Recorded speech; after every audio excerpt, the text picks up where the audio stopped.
Welcome back, folks, to the WP-Tonic show. This is episode 534. I got my co-host, Stephen Saunders, with me, and we got a great guest. We got Jamie Marsland of PootlePress. And Jamie is like me from the UK, so hopefully he won't be too insulted by my sarcastic humour. We never know. I'm sure he can handle a bit out himself. So, Jamie, would you like to quickly introduce yourself to the listeners and viewers? Sure, I'm Jamie from PootlePress. We've been going 10 years, based in the UK. We started off as a purely WordPress training company when I started 10 years ago. Face-to-face training mainly around the country and on-site with clients as well. And then over the last sort of 5 or 6 years, we've morphed into a training and product business. So we now build plugins and we have a theme for WordPress as well. And if you looked at our business from a revenue point of view, then we are probably 65-70% plugin revenue and the rest training these days. So we've kind of switched a bit into more of a product business over the last 10 years. That's fantastic. And Stephen, would you like to quickly introduce yourself to the new listeners and viewers? Yeah, Stephen Souter from zipfish.io. We try to make WordPress blazing fast by optimizing the code that's running on your site, as well as the server and all the backend components. That's great.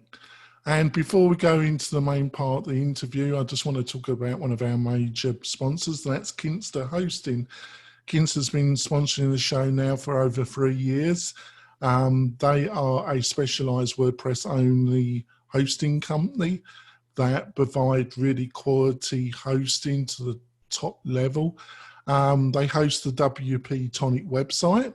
And if you're looking for a hosting provider for your WooCommerce, for your clients or for yourself, WooCommerce learning management system, anything that needs some extra resources, you should look at Kinsta. Superb infrastructure based on the Google Cloud, fantastic interface, custom interface, UX design, easy to use, powerful, and the support is fantastic.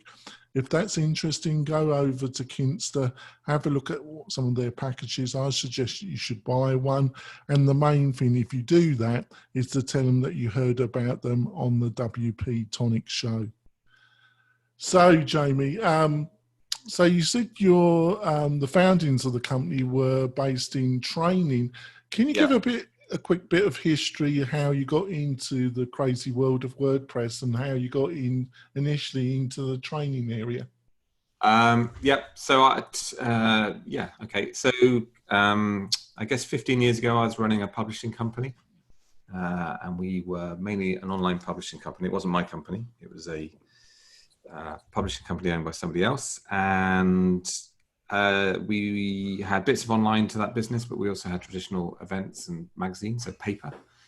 Remember those things. And as part of that company, we had a .asp content management system called Ektron, which I believe is still going. And we had a team of developers developing it, mainly using it for websites. And during that time when I was running that business, I discovered WordPress one weekend, and I started to sort of unwrap it, get under the hood a bit, and realize what I was able to do very quickly with it was taking our very talented development team months and months to do with this .asp content management system, which was, Ektron was a great system, but it was still commercial. So you had to pay, I can't remember exactly, but it's probably $10,000 per year per site or something like that for a license. And then I discovered WordPress, which seemed to be easier and quicker. And this is the early days of WordPress, I guess, really. And I was able to go back and show people stuff much more quickly than we could develop internally. So I sort of started to fall in love with WordPress and brought it into that company. And when I left that business about 11 years ago, I wanted to do something around WordPress, wasn't exactly sure what around WordPress. And then I had the idea that I would do training around WordPress. Initially, I thought I'd do training for corporates because that was my background. I had a corporate background.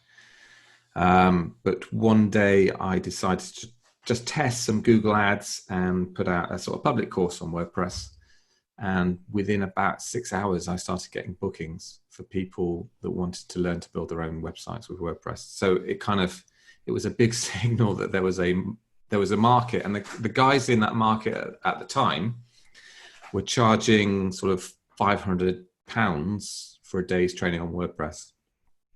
And I went in at £95. So disrupted the market pretty quickly. And went from there really. And that's what I went off and did for about 3 or 4 years, traipsing around the country, running about 3 or 4 courses a week, face to face with, 10 to 15 people in a room, mostly beginners from all walks of life, trying to learn how to set up their own websites. So I discovered an untapped market, which is still there, to be honest. If there wasn't a global pandemic, I was still doing this a year ago or 6 months ago. And there is a big market for people that don't want to learn online. They want that face-to-face hand-holding experience of being taught in a room. And it's a fantastic way to understand how people use WordPress, to actually stand over their shoulders and see what they're struggling with. And that fed into the product business as well. Oh, really fascinating. So that's how I got into it. All right, over to you, Stephen. Yeah. How did you make the transition from being like more on the consulting side to building out, this whole suite of plugins? Like, how did you decide to start like transitioning that way? And was that like a very intentional thing, or is it something that you just kind of all of a sudden found yourself in? Yeah, it'd be nice to say it was intentional, but so back then, we're talking a long time ago, the theme market was very new. So we had Woo Themes in the market and some other guys, but we really liked Woo Themes, who are now WooCommerce. Mm-hmm. And we were using a few of their themes. In fact, the first theme I ever used was a theme called Gazette, which was one of their magazine themes. And then they released a theme called Canvas, which was kind of the first theme. And Canvas was like one of the first themes that was very customizable.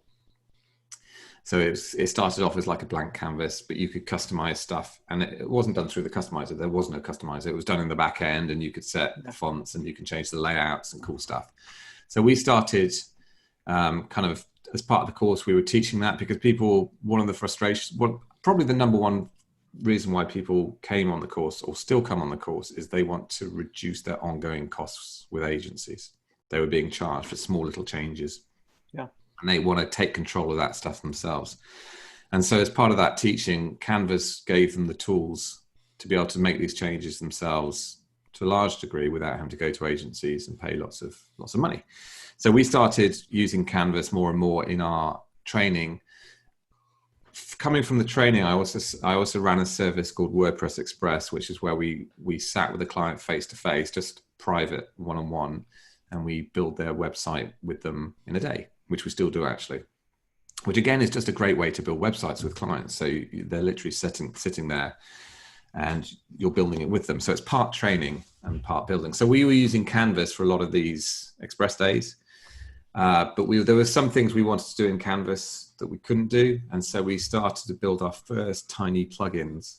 In fact, the first one was a thing called Menu Customizer, which just gave you more control over the menu layout, some cute stuff, and which again, people were telling us they wanted to do, but the product Canvas didn't do it. So we built a little plugin for that, and that's how we got into it. That first little plugin that we built went pretty well.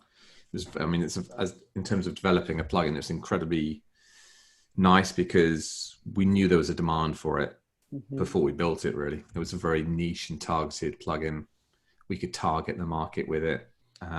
That's really cool. That like being in like the more, I guess we can call it like consulting, like where you're doing these sessions with people, right? Like you're hearing everybody's frustrations and what they're mad about, or like the stuff that they want to do that they can't do, and then all of a sudden it's like, oh yeah, like we can build this one little plugin that solves this one problem that is a problem. It's not just you sitting in an office being like, oh, I think this is a problem the world has. like you knew it, and that's like a really cool space to be in.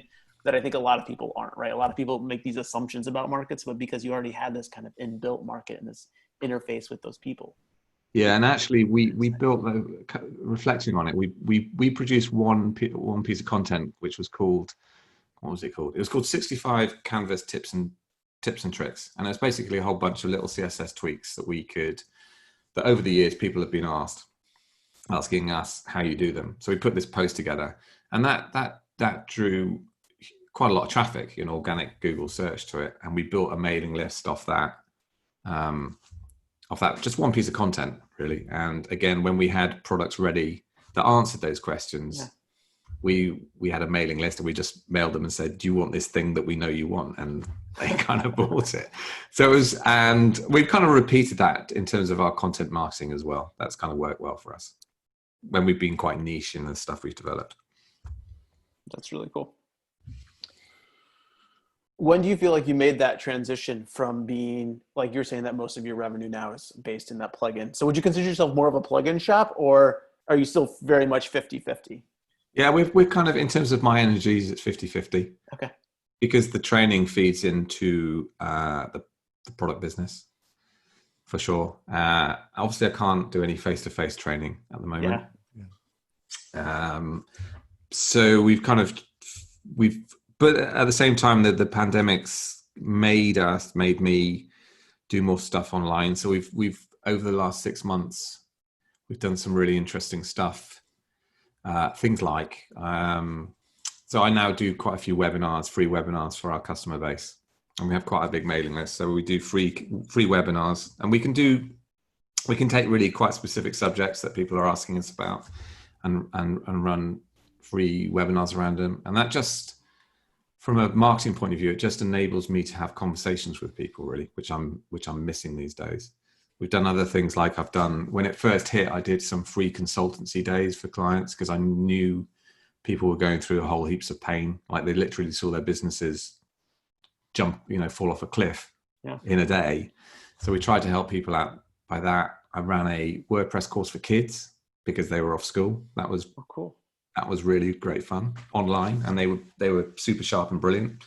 So yeah, we've kind of diversified the training in terms of it just broadens the stuff we can deliver, because everyone's happy to do stuff. Well, has to do stuff online, and we're getting some, like for some of these webinars, we're getting like 150 people on them, which is, it's fantastic. So we're getting some good engagement as well. I'm not sure I answered your question, Stephen, did I? No, yeah, no, you totally did.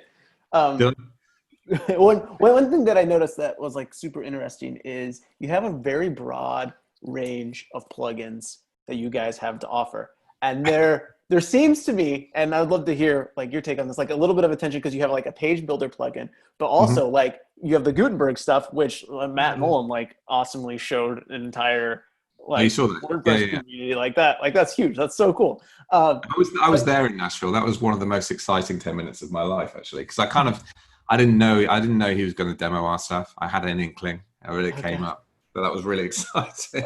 I can only imagine what that'd feel like to be like sitting in that crowd and seeing that, like, yeah, it was great. Hold that up for everybody. But so like, there's like a little bit of like, you're kind of in this like page builder space, but also like latching onto what like Gutenberg is doing, and like, where do you see like? No, I was going to ask him that. You must have read. Oh, sorry. No, it's fantastic, Stephen. You read my mind. Yeah, so Page Builder's been out for about 5 years. So we built that pre Gutenberg, I guess, and we still develop it and still support it, and people are very loyal to it. They love it, and it's very people love it. It's kind of pure drag and drop. So it really is like you drag stuff around visually. It's a very visually creative tool. But when I first saw Gutenberg starting to emerge and the discussions around it, my view has always been, this is where we're heading, So I wanted to invest early on in Gutenberg plugins, and now all the plugins we develop are Gutenberg based. So we've got I guess what we've got three. We've got Woo Builder blocks that lets you customize the product page with Gutenberg. We've got Storefront blocks, which lets you customize. Well, it's about 11 premium blocks that you can create a beautiful store. We're just about to release a new plugin called Woohoo Bar, which lets you add cool notification bars with cool countdown timers, but based on Gutenberg again. So it's all leveraging the kind of the Gutenberg platform. So we're trying to, I guess what I'm trying to say is we're trying to lead our customers towards Gutenberg, but not just dropping where we've come from. Because not everyone wants to make that journey, as you probably know. That's for sure.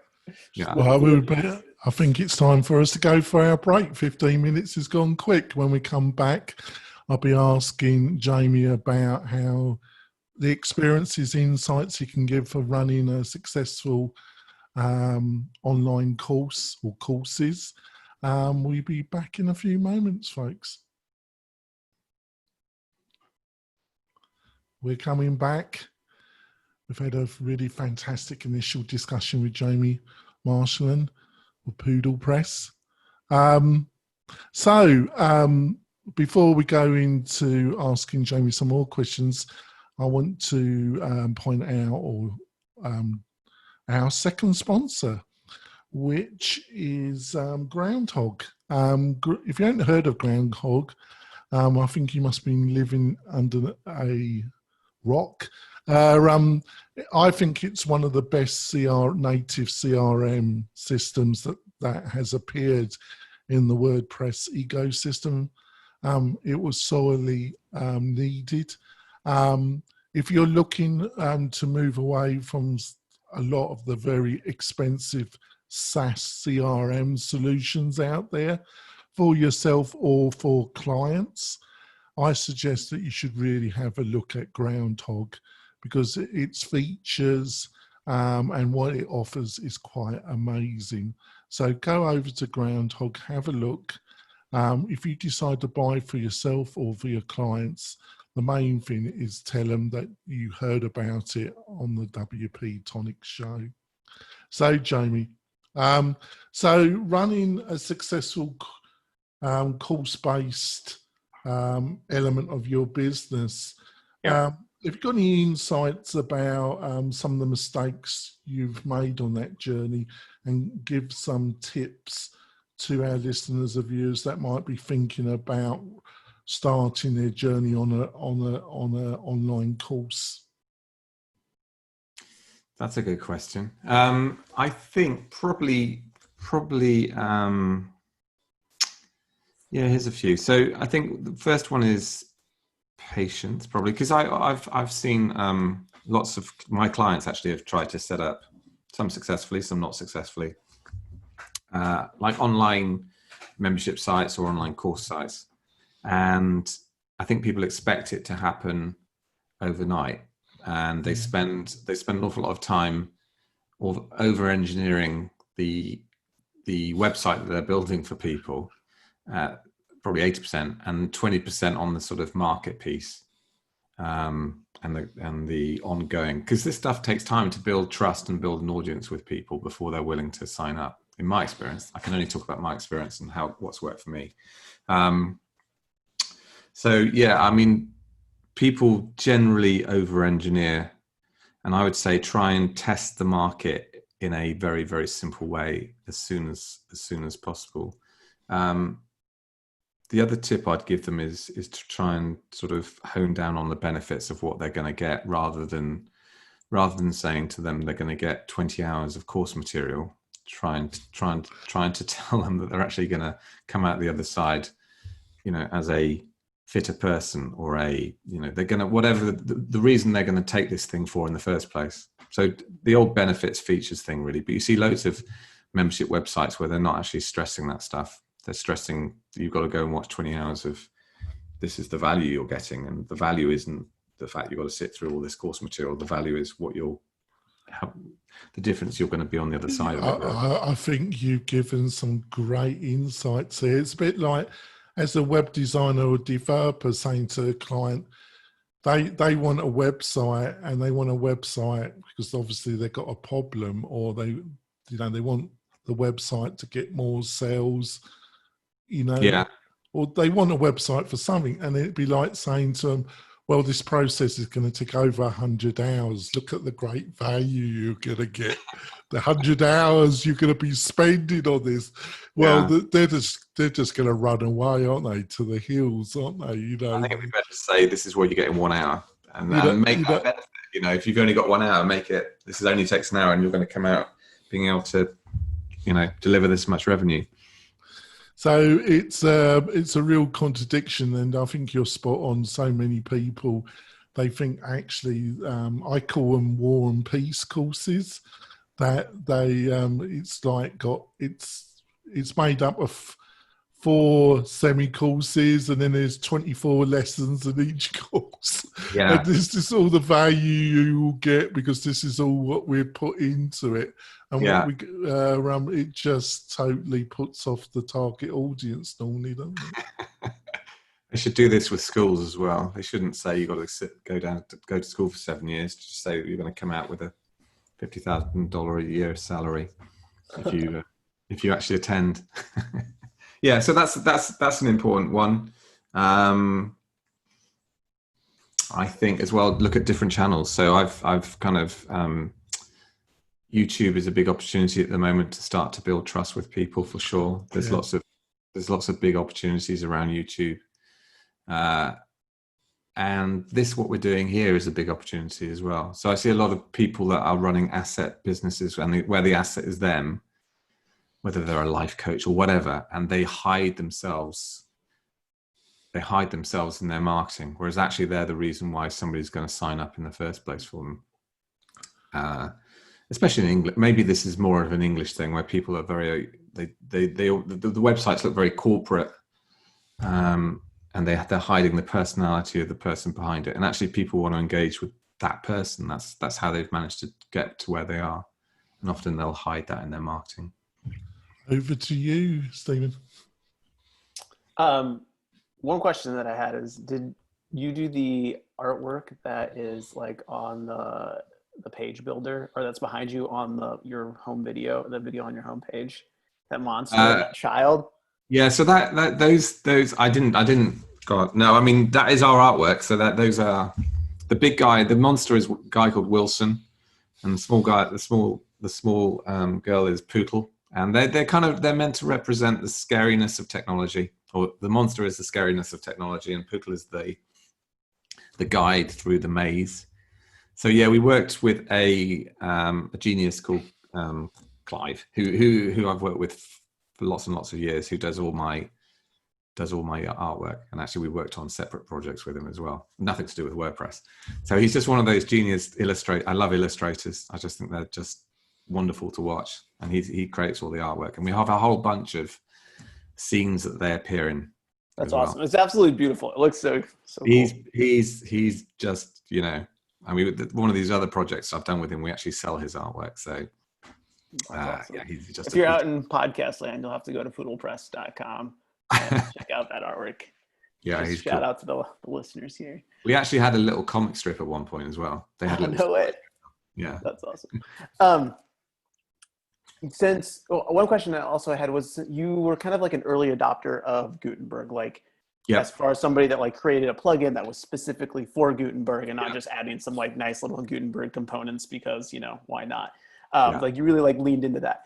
But Gutenberg has changed a lot from when it was first launched to where it is now. What is it like being on the plugin side and trying to kind of stay on top of this ever-evolving new way of thinking about how to build a page out in WordPress?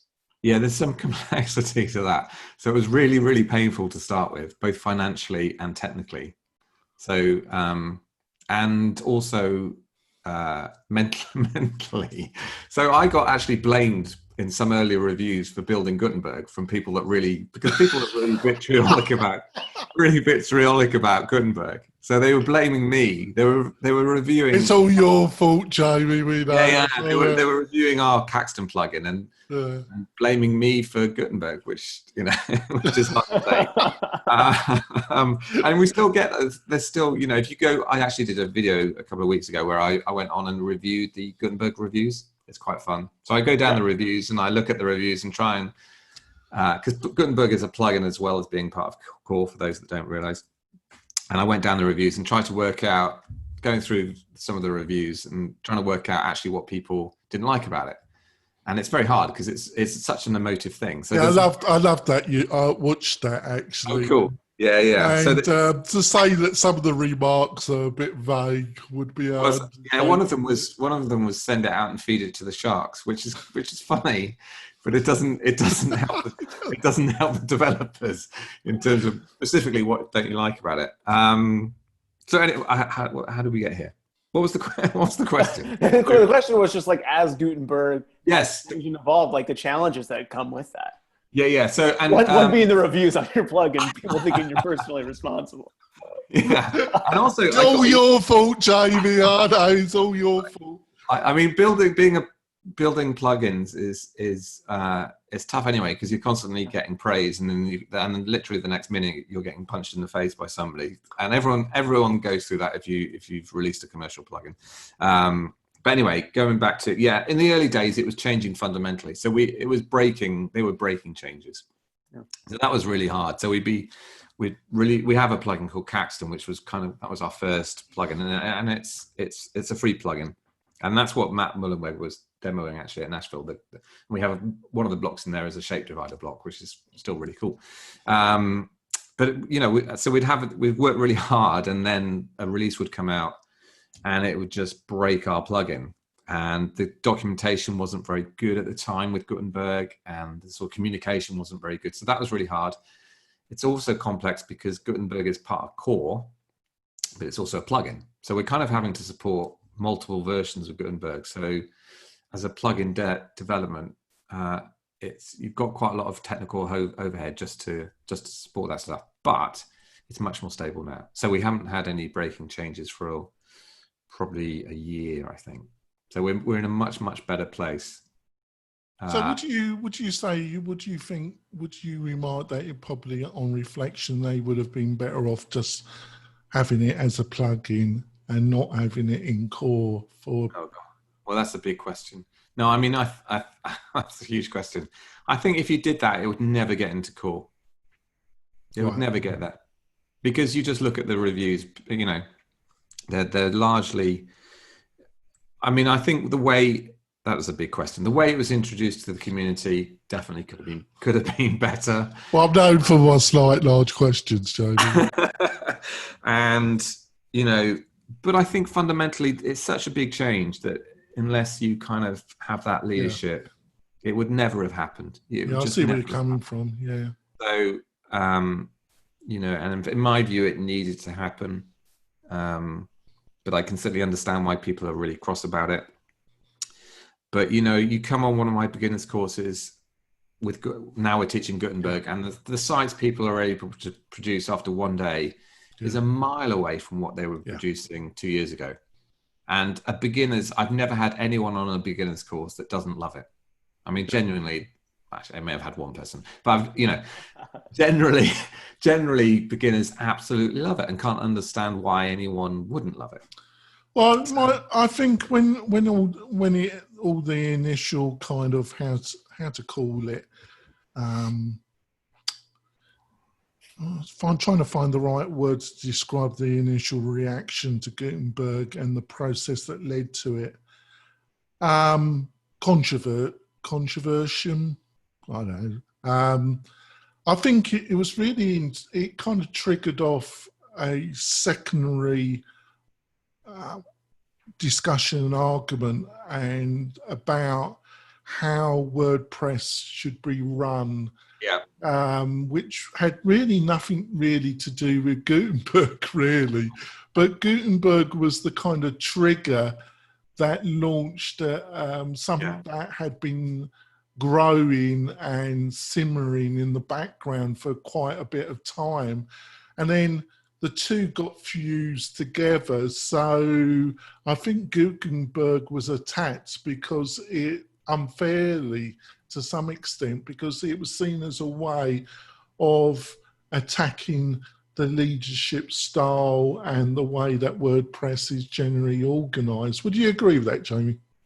I would agree with that. Yeah, Gutenberg was the poster boy of the point of the boil that was lanced by that. And if you go and watch any of the questions after the State of the Word, it got quite heated after each of those. So absolutely, it was a festering thing that was going on before Gutenberg, but it certainly heightened it for sure.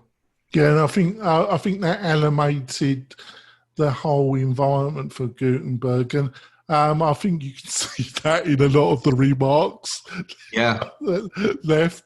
I think they were more about the process that led to Gutenberg than Gutenberg Well, itself. it just wasn't transparent, the process. And the thing with the WordPress roadmap, and you can sort of understand it, it seems like it's hard to decipher how that roadmap gets, from the outside, it's hard to decipher how that roadmap gets sort of signed and sealed, really. It does. Hopefully you can stay on for some bonus content. Can you, Jamie, for about 10, 12 minutes? Sure, yeah. Yeah, that'd be great. We're going to end the podcast part of the show now, folks. Before we do that, I just want to tell you that I'm doing a free webinar with Adrian of Groundhog on the 6th, next Tuesday, the 6th of October at 9 a.m. It's going to be a feast about marketing automation, how you can use Groundhog to achieve that.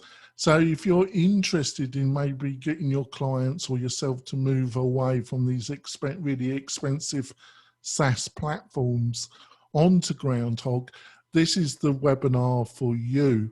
Basically, it's going to be on the 6th of October at 9 a.m. Pacific Standard Time. How do you sign up? You just go to the WP-Tonic website, and in the main navigation on the far right, there's a button that says free webinar. You click it and you just sign up. You'll be able to join us, and you'll be able to ask questions of Jamie. Not Jamie, Adrian, sorry folks.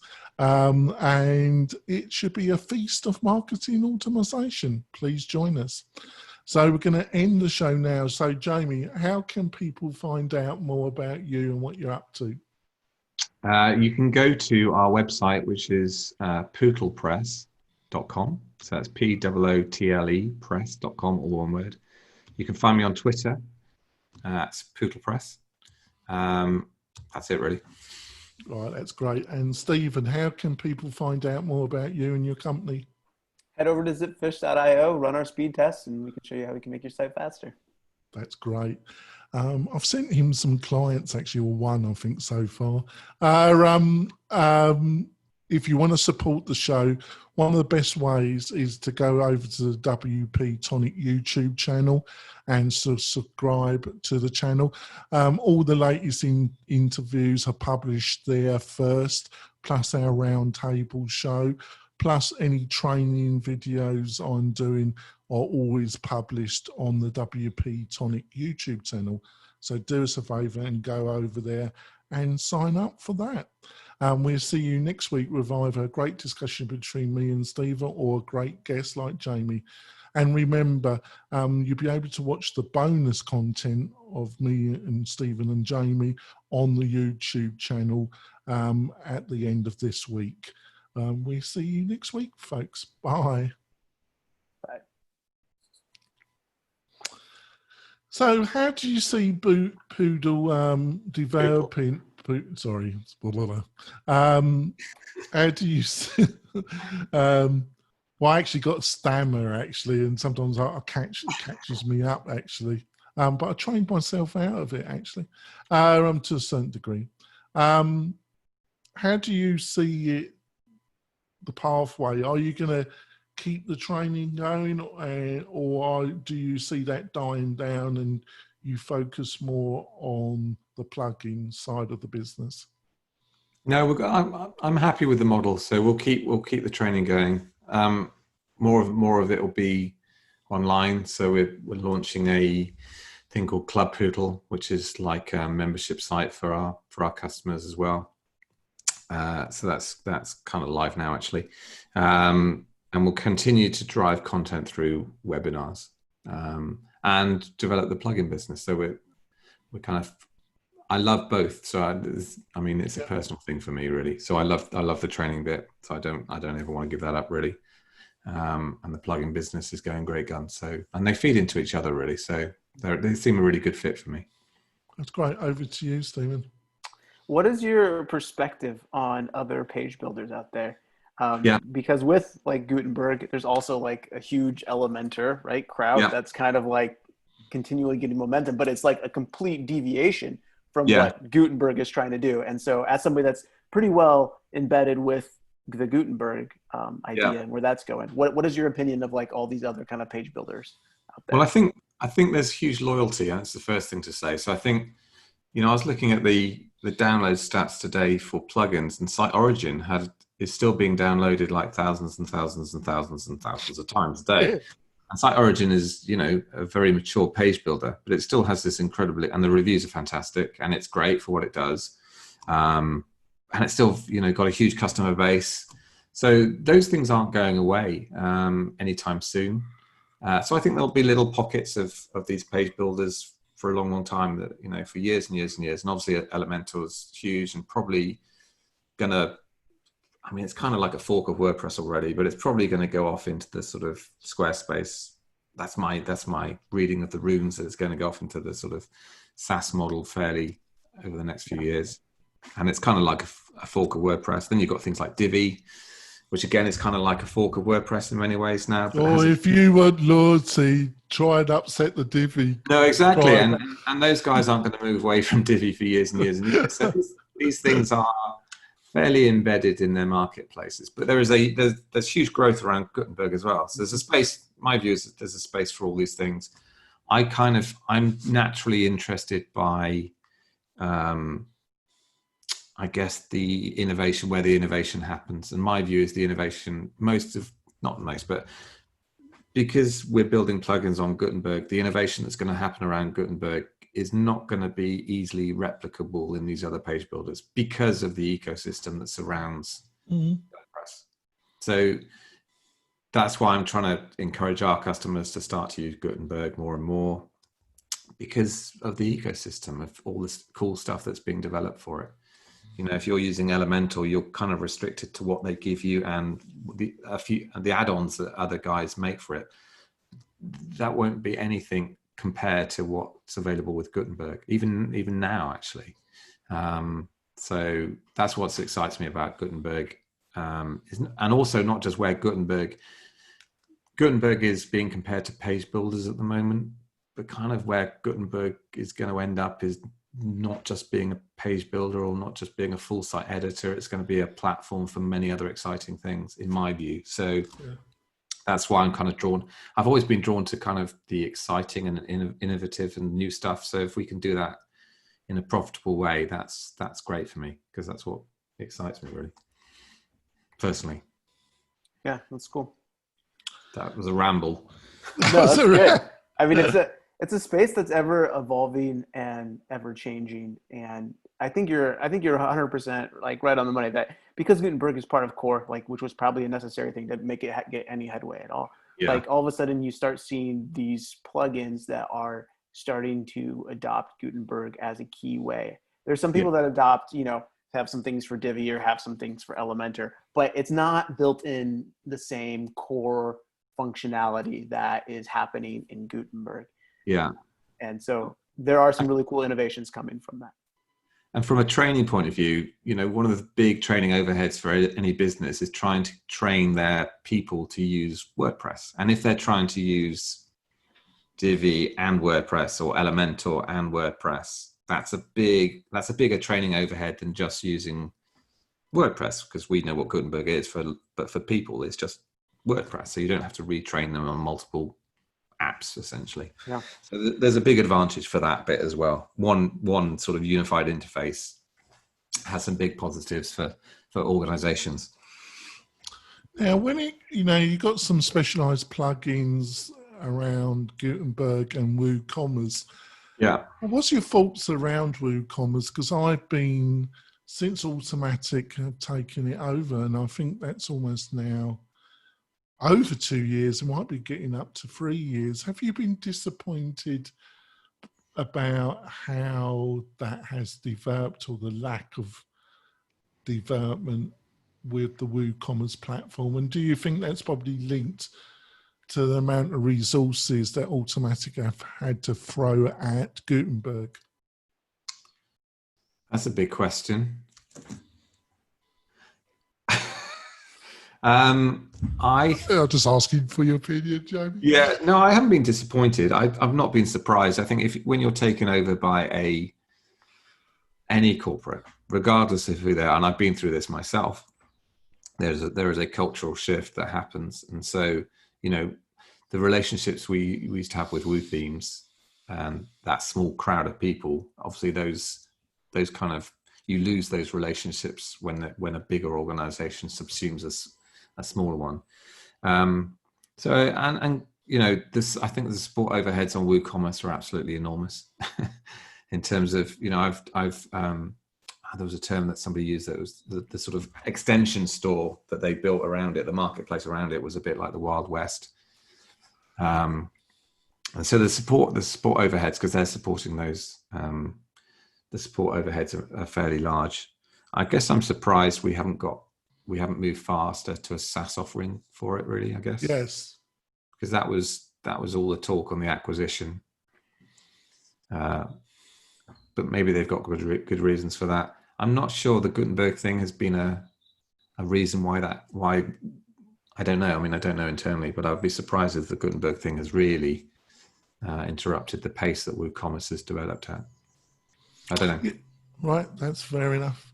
But you know, people love WooCommerce, and when I show beginners in WordPress WooCommerce, part of the training course used to be, oh, here's plugins, and this is how you build a shop, and you know, you could spin up a WooCommerce shop in a 10-minute demo, and they were like, you know, the sense of amazement that this was possible was, you know, palpable.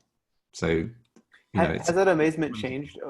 Has that amazement changed over the years? Like now that there is like Shopify and Squarespace, like are people still like as in awe with like the speed that you could build a WordPress shop, or is that more like an expectation? Yeah, no, they are. And again, a lot of the people on the beginners course, which I haven't run face to face since the global pandemic, haven't heard of Shopify. So they don't have experience of other systems. But they just wouldn't believe that they could do this on their own sites. You know, they're literally, there's like always, and I always felt that argument about Shopify, and listening to some views. Do keep in mind that I think Shopify is a great platform. I'm going to bash it a little bit now, but you can bash anything, can't you? I always hear this about, Shopify is much more simple than WooCommerce. And I've not recently, I would say it was about 2 years ago when I was involved in a couple of pretty large Shopify projects. And they actually got more complicated than a Woo project of a certain level of customization, because actually it was more stressful actually. And